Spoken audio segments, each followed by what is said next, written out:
You're on, Lola. Hello, everyone. Welcome this evening. And I want to welcome everyone to our first ever live podcast, not podcast, I would say live YouTube. And my name is Lola McCanowitz. Oh, hi. Can you hear me all?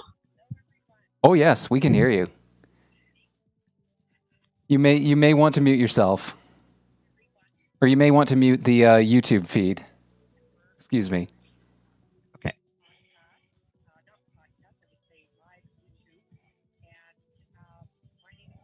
Ladies and gentlemen, it's an experiment for us all. We're getting there. There we go. That might be a bit better. My apologies. You're good to go. We're good to go. Okay. So again, welcome everyone. My name is Lola McCanowitz and I welcome you this evening. Tonight's live YouTube stream is sponsored by yours truly, Lola McCanowitz Insurance and Financial Services. And our practice consists of a full service, all lines, financial planning and investment advice-based team. Tonight's event is hosted actually by the Vibe Center, which is a unique and boutique business center in the heart of Etobicoke, Village of Islington. It provides a bricks and mortar address to many businesses and both temporary and permanent space as well. As well, it brings you exciting seminars, webinars, and networking events such as this. And tonight is we bring you this as an insurance provider, as a believer in risk prevention. I felt it really important to share with other businesses and individuals the importance of passwords and securing your business. So many of you may or may not know, but actually 1 in 4 businesses goes bankrupt from cyber attacks. And can you afford that for you and your business? Your book of business could be worth thousands of dollars, actually may be worth thousands of dollars on the black market, and identities are bought and sold every day. And entire organizations like the National Health Service have been brought to their knees by ransomware attacks. Tonight we have Elias Puurunen, who is the author of Beyond Passwords, which was published in 2019. And he draws from his experience, which is extensive as a consultant, to explain to you tonight how to protect your business and your business data from cyber attacks. The book itself, which I actually purchased not too long ago, is called Beyond Passwords again, and it details physical and digital attacks and how you can defend against them. Elias is a versatile entrepreneur and president of Northern HCI Solutions Inc. and a IT consulting firm which has worked with Fortune 500 companies and governments and startups. He has spoken at conferences in Canada and the US and has been published around the world. Part of his work led to an agreement between the Canadian government and Seagram's Canada, creating jobs and investment into green infrastructure. His company Event Management Practice, Event Passport, connects people at conferences, seminars, and symposiums across Canada. Today, he's a consultant and advisor to technology firms and government organizations. He also lectures at the University of Waterloo on coding and policy analysis for the School of Public Policy. And we are really, really excited to have you with us tonight. And with that, I'm going to hand it over to you. Thank you so much, Lola. That guy sounds pretty good. I'd like to get to know him a little bit better. Thank you very much. Ladies and gentlemen, thank you for taking time out of your very busy evening to join us on this stream tonight. I know that I'm the last thing that is standing between you and perhaps a beverage of your choosing, so I will try not to take up too much of your valuable time tonight. The title of this talk is Beyond Passwords, Secure Your Business, and specifically, I want to talk mostly about passwords tonight. And the reason for that is in the full version that I give to companies and that I've given in the past as a seminar, I talk about lots of physical security threats, like what happens, for instance, if an evil maid sneaks into your hotel room and steals your laptop, or what happens if you leave your phone or your laptop unsecured at, say, I don't know, Starbucks. Who's ever, just walked up, gone to the washroom, left your laptop there? What could possibly happen? I detail all about how if you leave your computer alone for 2 to 3 minutes, I can break into it. I don't break into it. I'm a good guy. If you want me to break into your stuff, you got to pay me for it. But given that we're all at home, we're facing a myriad new range of threats. Maybe a little less physical, but no less dangerous. And that's why I want to talk about passwords specifically tonight.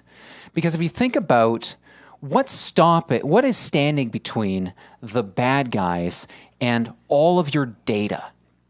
Let's face it, if you're working for a company or maybe you're an entrepreneur, then you are probably using a ton of cloud services. You have a provider over here that does your email. You maybe have a bunch of social media accounts like Facebook and Twitter and Instagram. I don't know if you've recently signed on for online utility billing, but maybe you've got accounts for your different utilities for your business. So you have all these online accounts. And what I, as an attacker, am going to look for is the weakest link in that chain so that I can get one of your passwords. Because here's the sick, awful truth. Nearly half of people surveyed say that they use the same password everywhere. And we'll get into why that's bad in a second.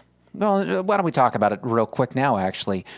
Just think to yourself how bad that would be if an attacker got the one password that you used everywhere. What do you think they might be able to do? And by the way, if you're joining us on the YouTube live stream, if you've got questions as we go, please type them into the live chat. I'd be happy to answer them as we go throughout this session, and there'll be some time at the end as well. By the way, my name is, as Lola said, my name is Elias Puurunen. That's a good thing that is my name, because otherwise it'd be really confusing for all of us right now. And what we're going to talk about tonight is what the threats to your passwords are, how you can protect yourself and your data. And for the business owners in the audience, we'll also cover what are the consequences if you fail to adequately protect your data. Just jumping ahead, spoiler alert, if you read my book, you'll learn that if you're in Canada specifically, the laws around data privacy have tightened up significantly. What used to be warnings are now armed with very sharp teeth, and they can hold you liable both professionally at your corporate level and personally as a director of the company. But we'll get into the good stuff later. So let me start with a question. How strong do you think your password is? So if you were, by the way, don't type your password into the chat. Whatever you do, don't type your password into the chat. I don't want to be responsible for any of your accounts. Remember, 50% of passwords are reused everywhere. How strong do you think your password is? How quickly do you think somebody would be able to guess your password if they had the chance to guess at it? What do you think makes for a strong password? If you have any thoughts on what makes for a strong password, type them in the chat. Again, are you using different passwords for all your different websites? Are you using different passwords for all your websites? Think to yourself, what could be some of the drawbacks if you were to use the same password everywhere? Think about how hard it can be, though, as well, to manage all these different passwords. After all, you have to think about like, oh, what's my password for this site and how do I manage all these things? It's a big chore. Let's run down the list of passwords that you have to manage on a daily basis.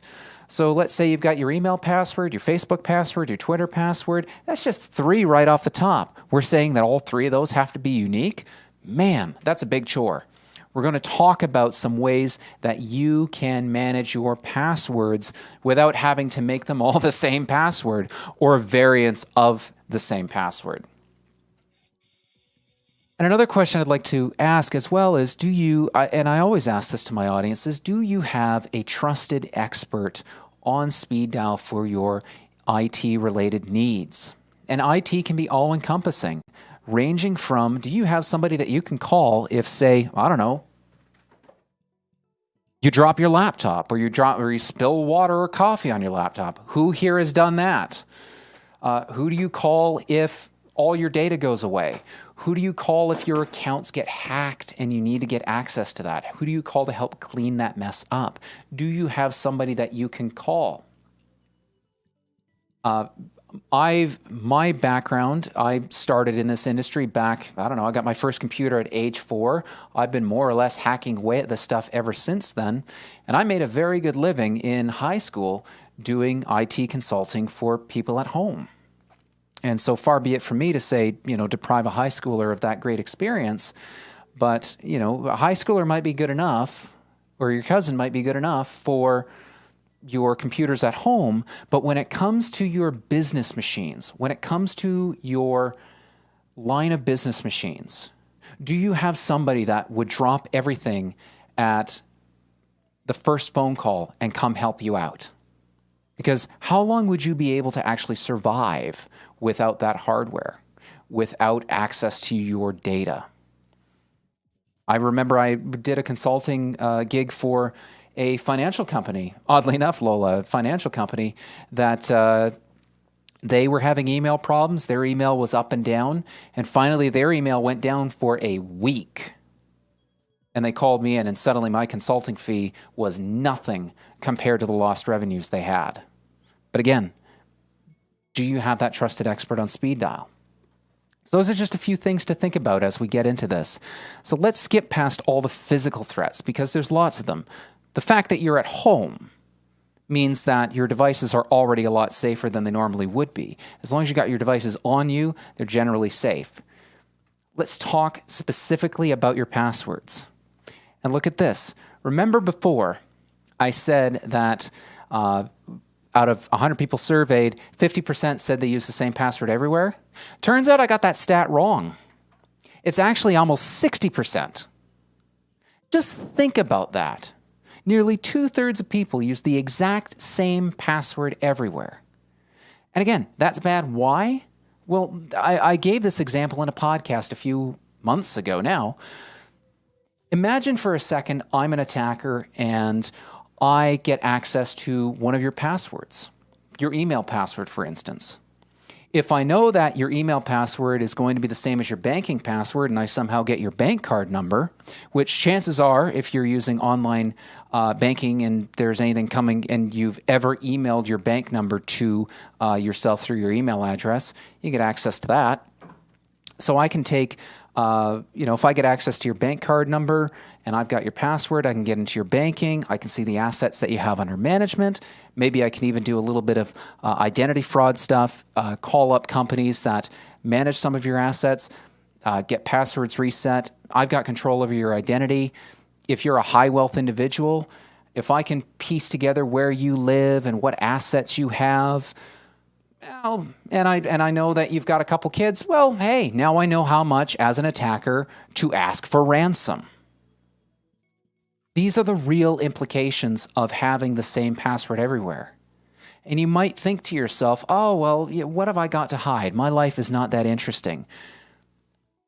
Attackers can own your digital life. If we can get access to your email account, which is basically, if we get access to your email account, to your social insurance number, and to your bank card, we as attackers own your identity.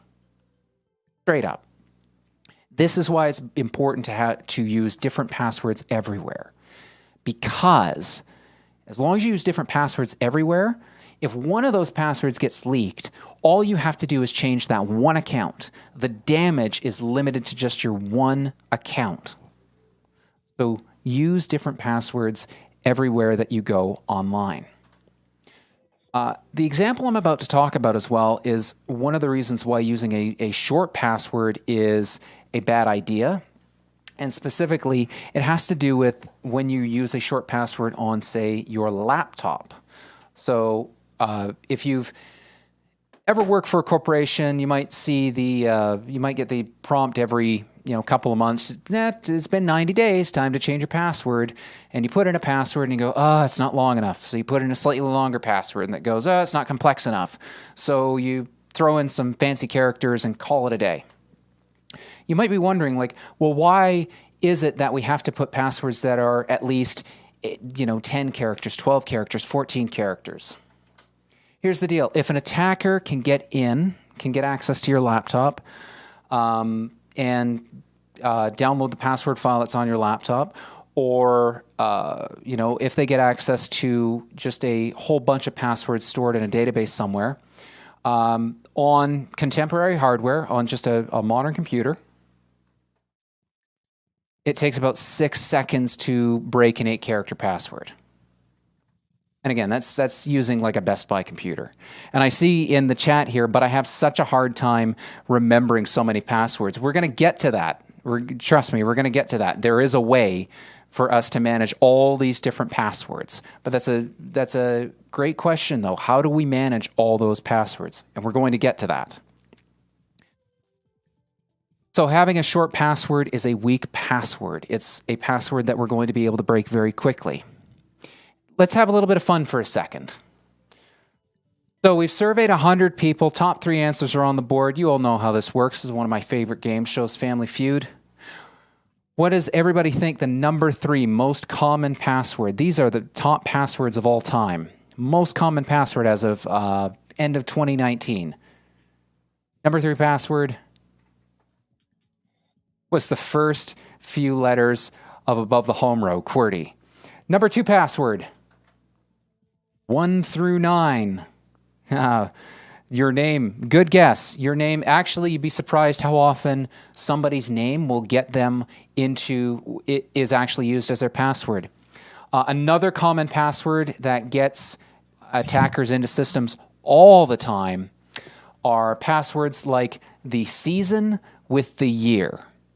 So summer 2020, fall 2020, winter 2020. It's a very common choice for password because it's easy to remember. It's seasonal, but it's among the passwords that are going to be first to be guessed.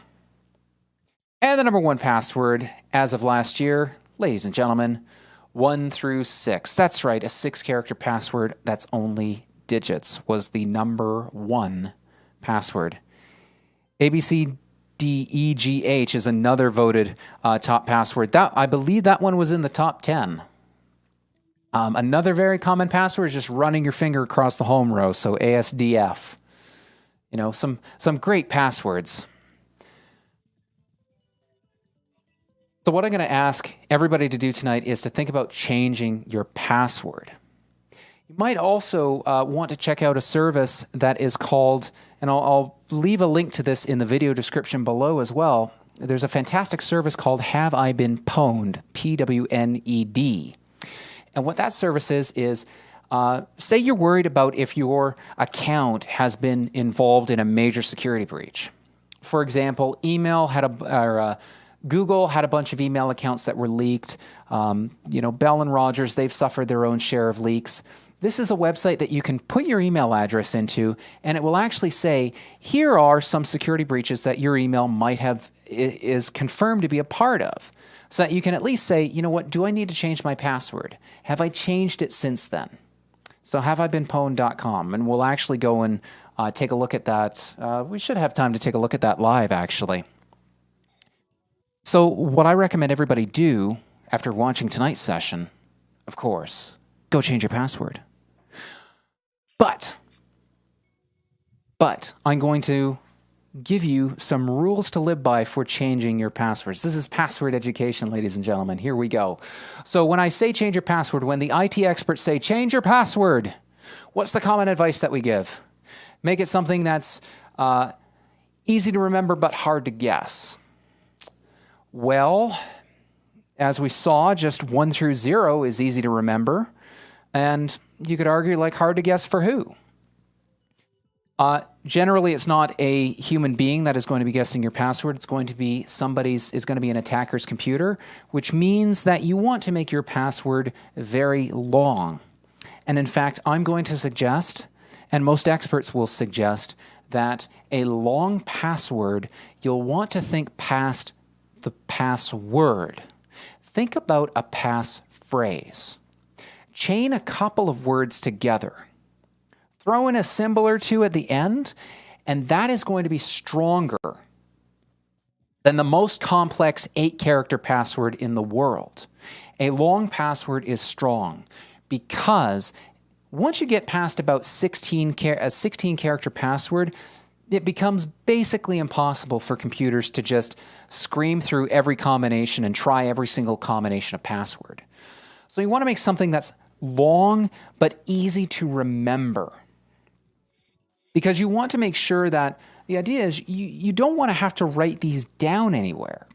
Like if you're writing your passwords down on a sticky note, or you're writing your password down in like a Word document that you just save on your desktop, that's maybe not the best idea. An attacker gets a hold of either of those things, or you have maybe you're doing a live stream and you've got a password that's written down on the back of a sheet, and we're reading this sheet.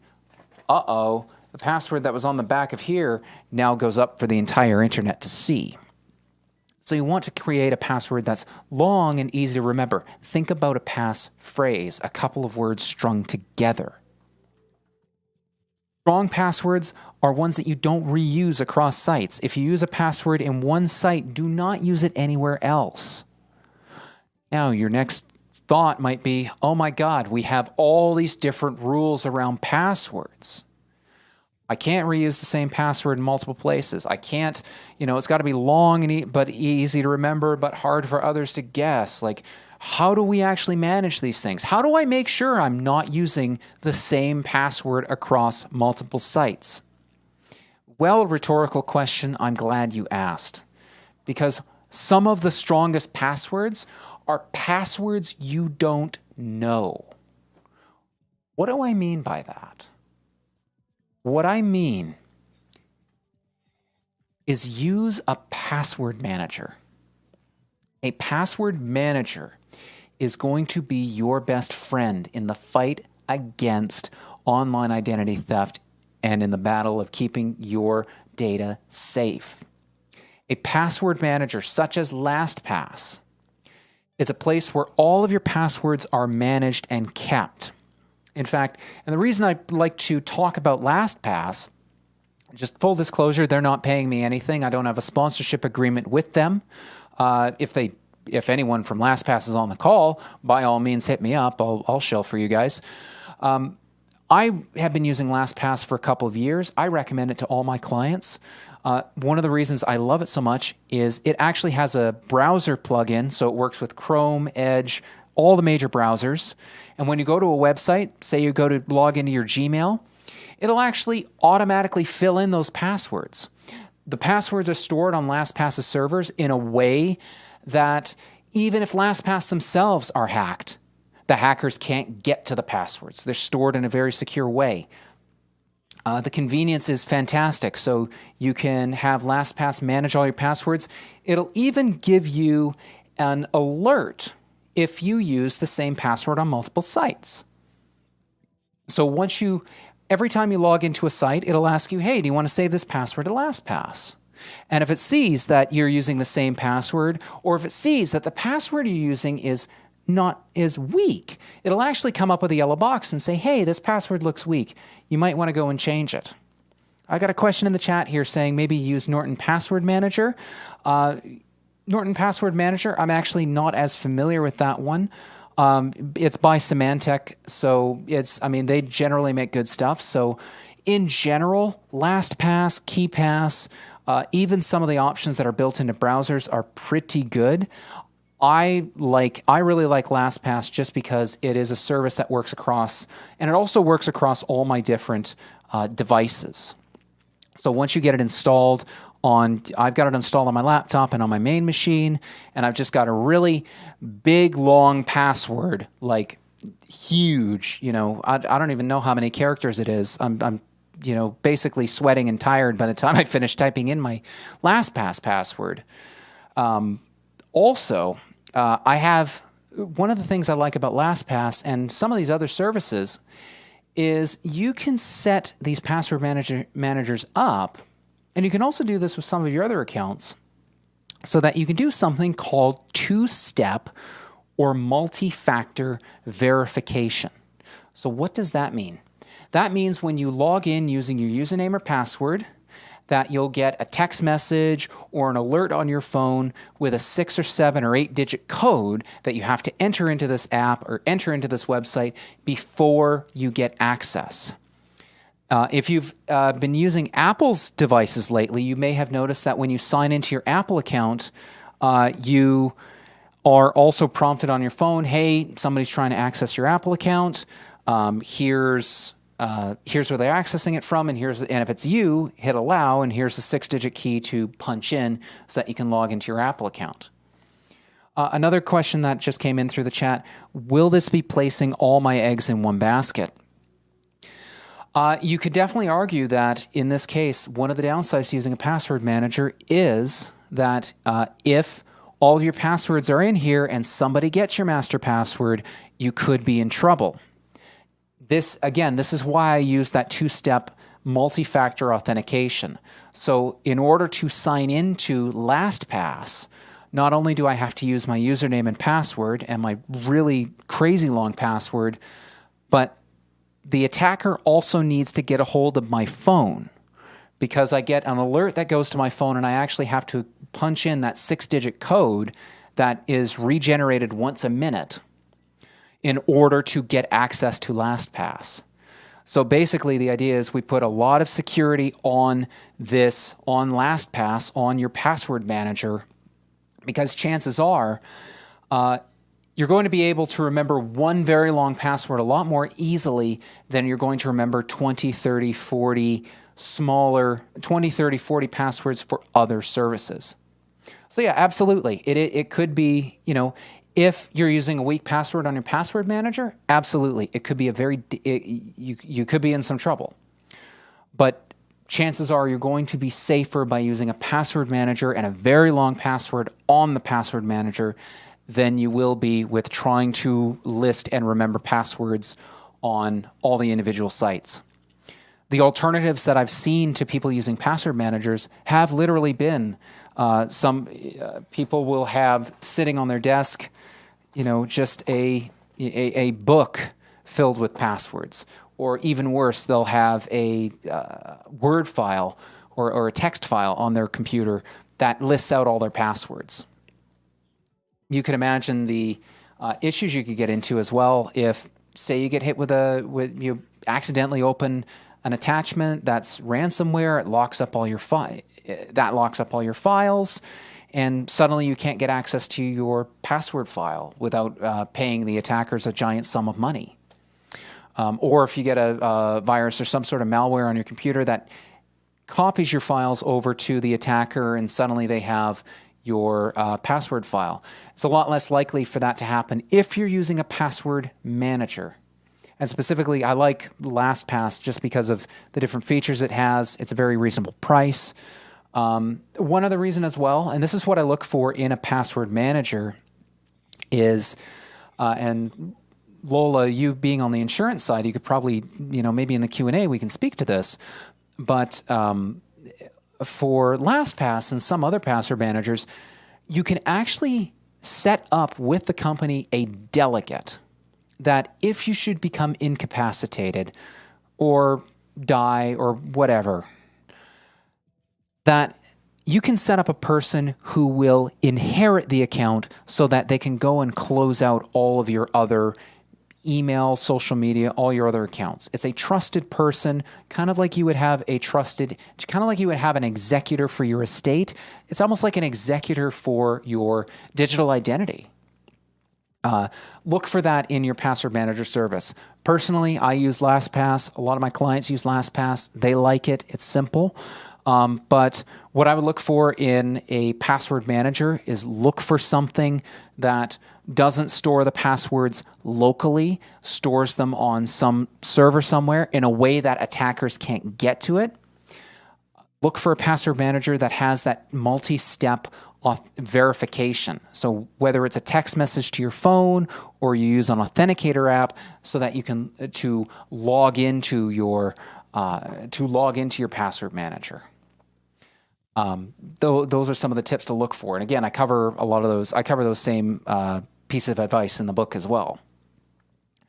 I just want to change gears here for a second before we go straight into Q&A, and talk about an event that happened this year that's important. That if you're affected, you may want to think about replacing your computer, and that is there are two operating systems by Microsoft. We're all familiar with Microsoft Windows.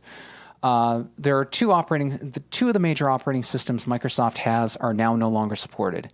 If your desktop looks like this was good old Windows XP.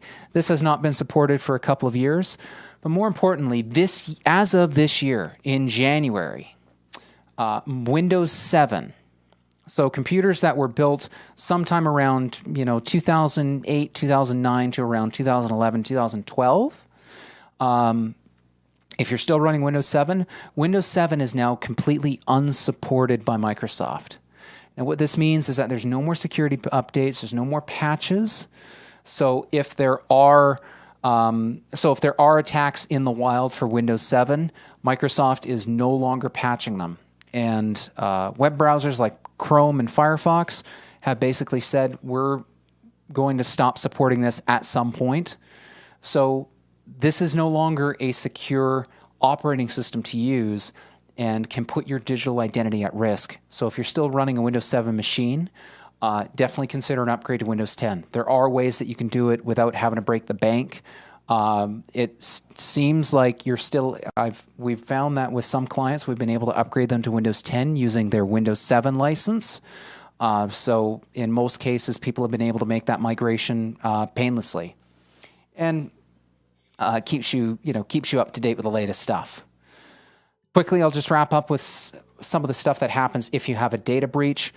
As a company, if you suffer a data breach, you are required by law to report it to the privacy commissioner. You must also report in a reasonable time anyone whose data was breached. You must let them know. A failure to report this carries with it now up to a $100,000 fine per person. And this is not just limited to the corporate liability. It is also, you could be subject to personal liability as a director of the organization. You could also be sued as part of a class action lawsuit. And what has been real fun is, and I cover this in the book, is some companies have actually found out that their data breaches are not covered by their error and omissions insurance. So again, if you're working with an insurance broker, and you should be, there happens to be a fantastic insurance broker on the call, then you should check and see what your policy actually covers. Because if your company's data is breached and you don't let people know, or there's enough people affected, you may be part of a lawsuit. You might find yourself liable, and you might find yourself standing there without the right protection. So please protect yourself. Oh, who do we report that to? You must report that to the Privacy Commissioner of Canada. I'll post links to that in the video description below. The Privacy Commissioner is who you have to report that to. And again, you must report it. Anyone who was affected as part of that breach. So say for some reason you had an email list with 20 people's emails on it, and that got stolen or leaked out to the internet, you have to let those 20 people know by law that this data was breached, and we're doing everything we can to mitigate it. Again, I cover in a lot more detail in the book about that law. By the way, I'm going to just quickly disclaimer, I'm not a lawyer. I don't play one on TV. This is not a substitute for legal advice. If you have a specific case about law, you should talk to your own lawyer. I am definitely not one of those, even though it's fun to argue. So yes, if it's breached, Privacy Commissioner. So protect yourself. One of the biggest tips I always give people is your devices, your phone, your laptop, never leave those unattended. Never, ever leave them unattended. I, as an attacker, I can get into your laptop in a matter of minutes. Make your passwords long and memorable. Long and memorable. Find yourself a trusted expert for your IT. Somebody that you can call at a moment's notice. Shameless plug. I happen to be one of those people. I've got a group of people that work with me that are trusted, are vetted, that I've known for a long time, and we help keep our clients up and running and safe from and safe on the internet. If you've got a specific circumstance, we'd be more than happy to talk with you. And if you want to get in touch with me, my email is elias@northernhci.ca. And again, links to all the resources that I've talked about will be in the video description below. This session will be, once we're all done, will be available for replay, so we can all watch my flubs and mistakes for all eternity. Isn't that wonderful? So at this point, if you have questions, I'm more than happy to answer them. See if any come in through the live chat. I'll also bring Lola back up. Lola, how are you doing? Still with us? I'm great, thank you. Yep. Excellent. I'm here. So are you scared yet? Am I scared yet? Yes. Yes. I have to say I haven't used a password manager, and I always thought, I'll remember them. It'll be fine. I'll just write them down somewhere. But definitely, I think it's something on my to-do list to get to be able to manage the passwords for sure. I think, if I can add something to some of the listeners for just kind of on the insurance side of things, is that many people don't realize that whether you have a tenant's policy or a condo policy or a homeowner's policy, most of them will contain some sort of identity theft coverage. So it might include the actual cost to kind of clear up some of your matters. It actually pays for your lost income while you're running around trying to sort it all out. So definitely, if you experience that, do reach out to your insurance provider and see whether there's any recourse for anything, any coverage there.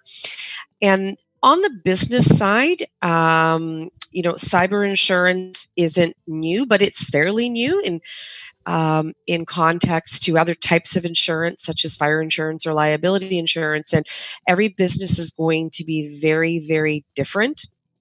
So I would again suggest that everybody contacts their insurance advisor, broker, and just does a bit of a kind of a check and balance to see how vulnerable they might be to cyber attacks. And there are different coverages that you can buy depending on your type of business. So that's awesome. That's good to know on the insurance side that there are all these different options. Another actually related to that, I'll tie into that on the computer side. I don't know if you've ever had the experience of being annoyed by Windows updates or your phone having to update. Ever had to deal with that one? But there was a case there's been two cases, and I talk about these again in the book, legal cases in one in the States and one in the Ukraine, where there was a breach of information due to companies leaving their computers unpatched. So they kept deferring updates. In the case of the Ukraine company, they hadn't updated one of their computers in about 3 or 4 years. And in the case of the United States company, they were around the same. And what's currently making its way through the courts is whether or not leaving your computers or your phones unpatched is negligence. Because I'd have to look at the actual cases again. I don't have them off the top of my head. But what had happened was basically one of the companies tried to make a claim of some sort, and they were told, they were sued for negligence. And right now, it is an open question: is running an outdated version of Windows, is running an outdated phone that no longer can get updates? If you leave your systems unpatched and you have a data breach, is that negligence? So it's another reason why when you have updates to install on your phone or have updates to install on your computer, don't defer those. Get those installed. In fact, there was a recent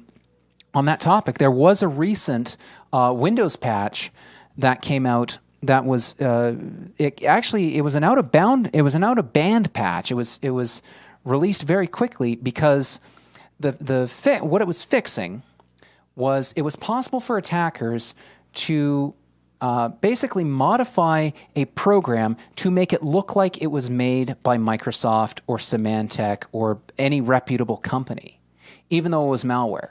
So you get this file, it would look legit, but it was exploiting a bug in Windows.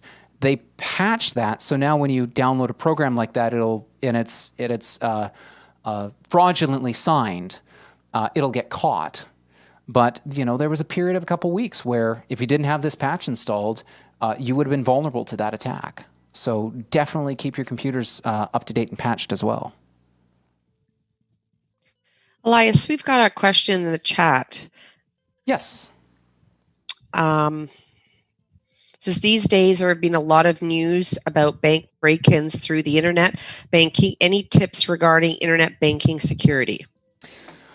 First one that I would recommend is that your bank, some of the attacks that I've seen a bunch of text messages come through saying your account has been hacked, tap this link and it'll be a text message.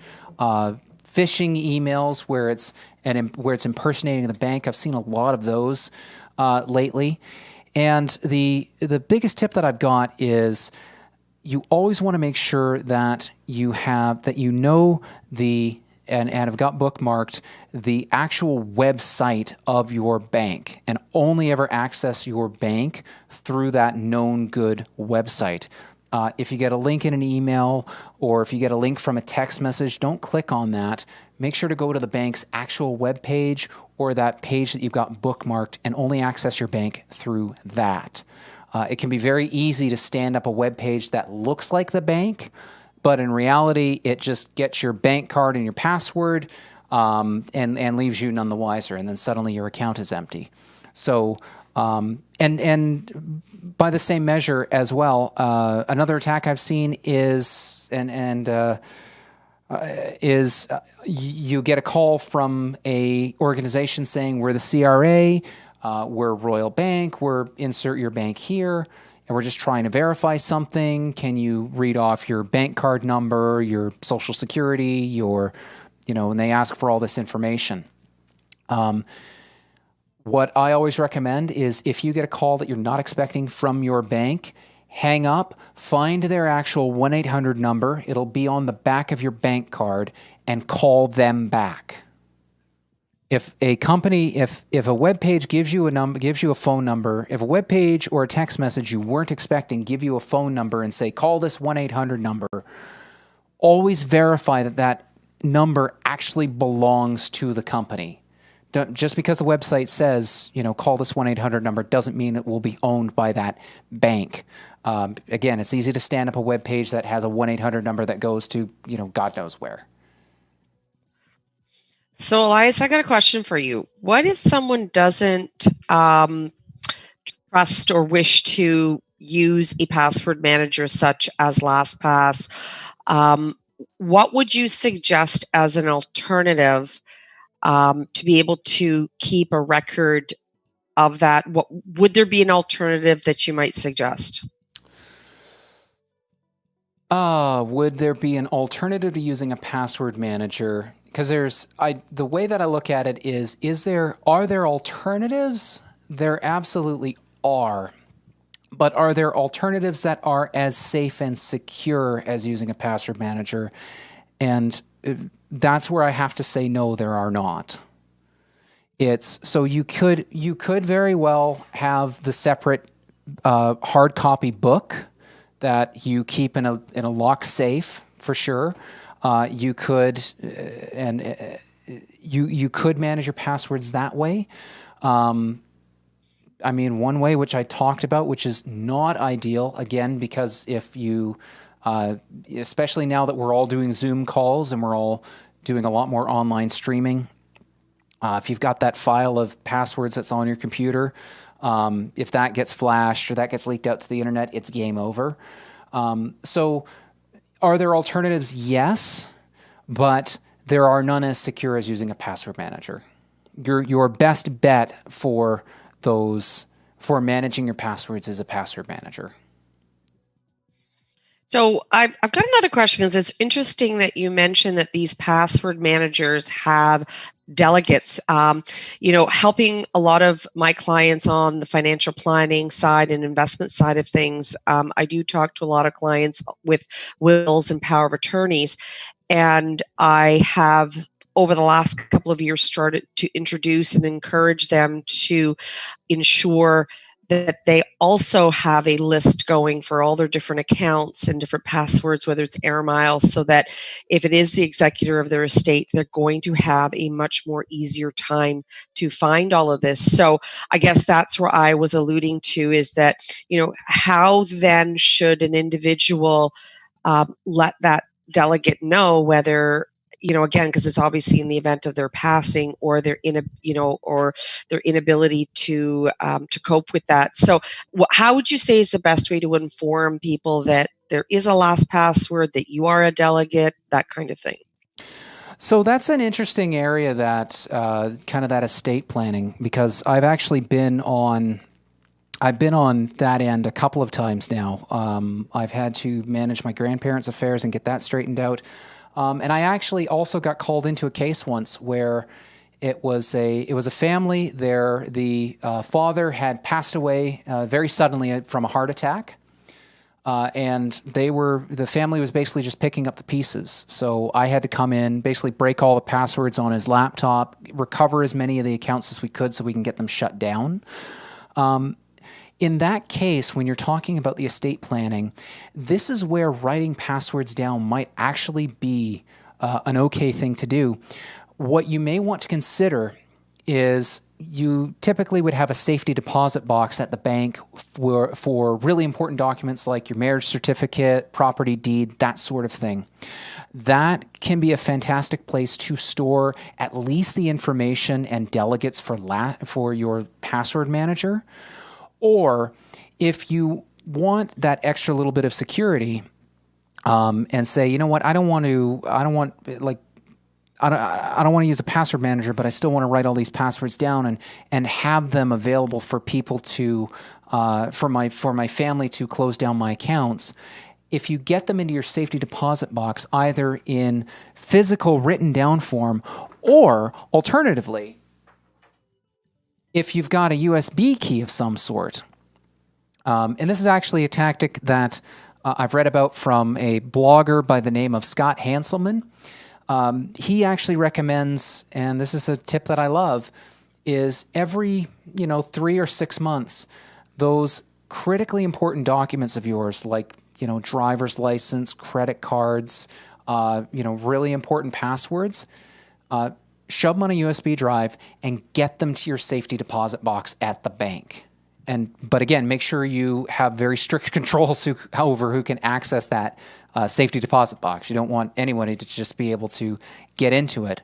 But having those passwords and having that content in a safety deposit box, either in physical or digital form, is a great way to leave that for the survivors.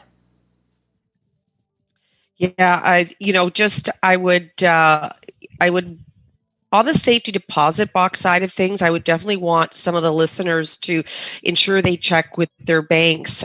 What sometimes may happen is that if you deposit, whatever you have in your safety deposit box belongs to the person who owns the safety deposit box, and it may be actually difficult for somebody else to get in, and it may, the whole process of, the probate and all the processes need to happen first before somebody gets actually into that safety deposit box. So just ensure that, if you want access to those, maybe it's, husband keeps his information in the wife's safety deposit box and vice versa. So I would just, again, caution the listeners to make sure that you check with your provider for the safety deposit box to ensure what kind of entry and who and how to get that set up. I love the safety deposit box idea, though. That's definitely good to know about the access rules. I've only used some joint safety deposit boxes, so it's been a little bit easier that way on my side. Yeah, but definitely. Yeah, good to know on the individual side. Yeah. See, isn't it great when you get into a room with two experts? There you go. I don't know. Everybody learns something. Always learning. I've learned a few things today.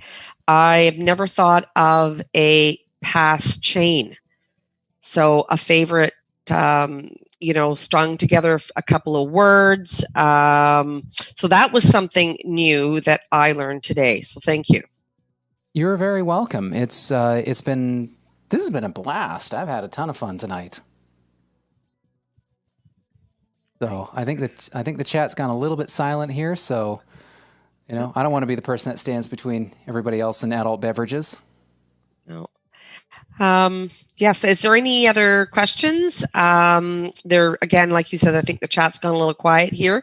I know we do still have some people listening in, and what I can do is I will provide my email address in the chat so that if anybody wishes to directly contact me for any additional information or for the information that was presented tonight, please let me know. Send me a quick email. Did that go through? Hang on. Is it there? There it is. Okay. And I would just like to, say in closing, thank you very much for everyone who joined us this evening. And please, give us a thumbs up for this webinar, this YouTube.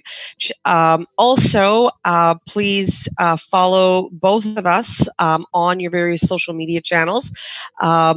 Love if you guys could leave Vibe Center a review, just to see, let us know how much you've enjoyed this evening. And again, look forward to seeing hopefully many of you on some upcoming events. This is again a first for the Vibe Center, doing a live YouTube webinar. So I really thank Elias for your expertise on the technology side, because I think I would have been resorting to, I don't know, sending smoke signals or something if it wasn't for you. So thank you.